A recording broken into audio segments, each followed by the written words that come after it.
Oke, selamat pagi Ibu. Perkenalkan saya dengan Dr. Jessica Linggen, jaga poliklinik pada pagi hari ini. Sebelumnya di sini Ibu dapat duduk. Silakan duduk. Di sini sebelumnya dengan Ibu siapa? Evelyn. Dengan Ibu Evelyn. Usianya berapa tahun? 22 tahun. Baik, di sini saya mengonfirmasi identitas kembali dengan Ibu Evelyn, usia 22 tahun. Selanjutnya di sini Ibu, saya akan melakukan persiapkan alat bahan yang akan digunakan untuk pada pemeriksaan hari ini. Jadi yang pertama, kita akan melakukan identifikasi faktor risiko dengan menggunakan tanpa alat, yaitu dengan anamnesa wawancara seperti ini. Yang pertama, apakah Ibu ada penyakit tidak menular dari keluarga, dari Ibu mungkin atau Bapak? Ayah ada diabetes, Ayah kolesterol, ada diabetes dan kolesterol. dan kolesterol. Kalau Ibu? Ibu nggak ada sih. Ibu tidak ada. Baik. Selanjutnya untuk pola makan sehari-hari Ibu bagaimana? Kalau boleh tahu? Tidak teratur sih dok. Sekali bisa makan berapa kali? Mungkin 3 sampai 4 kali. 4 kali sehari itu biasanya makan apa aja ya? Makan cepat saji dok. Campur oke. Itu contohnya kayak apa ya? Kayak apa Ibu? Kayak Chicken nugget, kentang goreng. Berarti sering jajan juga ya Bu? Iya dok. Kalau suka beli minum manis-manis gitu gak Pak? Kayak apa? Kayak beli Coca-Cola, Sprite. Coca-Cola, oke. Selanjutnya Ibu, apakah sehari-hari Ibu ini kegiatannya apa? Kegiatan saya rebahan dok. Rebahan. Pekerjaan mungkin? Hanya mahasiswa. Mahasiswa. Baik. Apakah sering melakukan aktivitas fisik? Jarang dok, paling kerja tugas saja. Jadi berarti lebih sering duduk ya? Iya.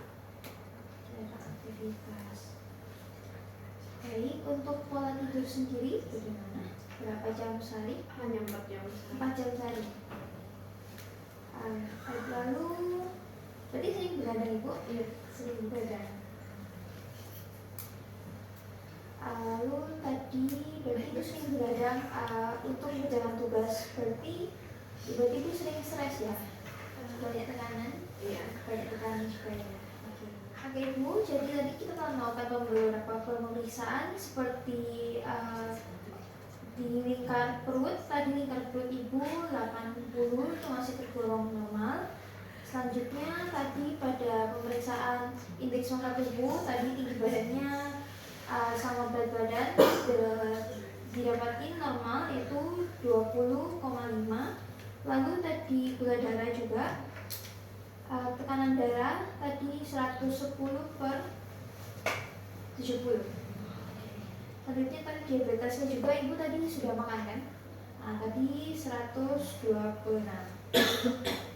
Selanjutnya tadi kolesterolnya juga Ibu masih dalam batas normal sekitar 150. Terus tadi Ibu LDL-nya juga masih dalam batas normal, kurang dari 100 itu 70. Lalu HDL-nya juga masih kurang dari 40, 25. Terus triglyceridanya juga 110. Di sini selanjutnya saya akan melakukan identifikasi perilaku gaya hidup Ibu. Tadi apakah Ibu sering melakukan pengecekan kesehatan? Jarang sih dok. Jarang. Kalau boleh tahu per hari berapa pakai Ibu? 5 pak per hari. 5 pak per hari. Jadi Ibu pernah merokok per hari 5 pak ya Ibu? Iya dok. Kalau boleh tahu itu sudah sejak kapan? Sejak baru 2 minggu lalu. 2 minggu. Oh, kenapa mulai Ibu coba-coba gitu kah? Melepaskan stres dok. Melepaskan stres. Stres. Nah, habis itu tadi juga tadi dari pola makan Ibu juga tadi saya lihat juga tidak seimbang, sering makan junk food, terus dalam banyak, sering minum manis-manis juga. Terus tadi Ibu juga aktivitasnya kurang, suka begadang, suka rebahan. Lalu tadi dari Ibu bilang Ibu juga suka rebahan, jadi pengolahan stres juga Ibu kurang baik. Nah, jadi Ibu, dari saya lihat hasil wawancara di sini, dari banyaknya kebiasaan tadi, penyakit Ibu mungkin didasari karena beberapa kebiasaan yang Ibu lakuin, seperti makan junk food, terus minum manis-manis, rebahan nggak, kurang aktivitas, terus tidurnya kurang tadi ya Ibu, hanya 4 jam sehari, terus banyak tekanan, stres. Lalu di sini tadi karena Ibu ada merokok, di sini saya akan melakukan penilaian apakah dalam beberapa 6 bulan ke depan Ibu ada rencana untuk berhenti merokok? Ada. Oke. Lalu kalau untuk dalam sebulanan ini, apakah Ibu ada rencana? Apakah sebelumnya Ibu pernah coba untuk berhenti melakukan merokok? Belum bisa dibilang. Belum ya. Oke. Ibu, jadi dari hasil saya stage-nya di sini, Ibu tergolong prevention.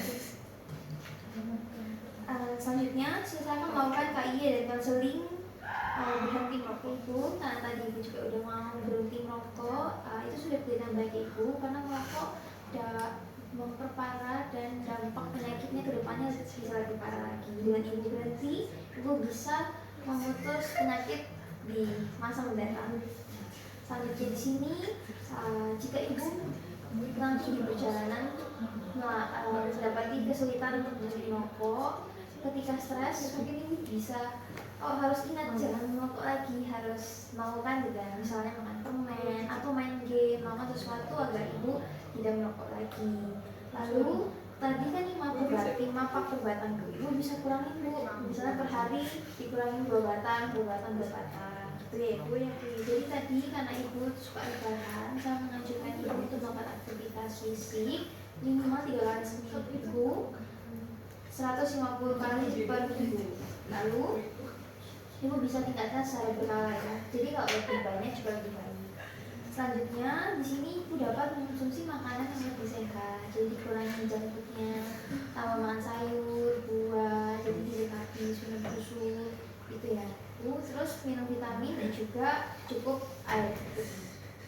Selanjutnya di sini tadi tidur Ibu juga cuma 4 jam sehari, itu sangat kurang Ibu. Idealnya 6-8 jam sehari. Lalu tadi dari pengelolaan stres, harapan Ibu bisa mengelola stres Ibu dengan misalnya kalau lagi stres Ibu bisa mencoba meditasi atau main game sejenak atau mendengar musik, jadi biar stresnya tidak terus-terusan hingga Ibu bisa memikirkan solusi. Tadi Ibu dari hasil pemeriksaan Ibu dalam batas normal semua, jadi saya tidak memberikan obat untuk dikonsumsi. Lalu di sini apakah Ibu sudah memahami? Sudah. Apakah ada yang ditanyakan lagi Ibu? Jadi pemeriksaan sudah selesai. Terima kasih. Nanti saat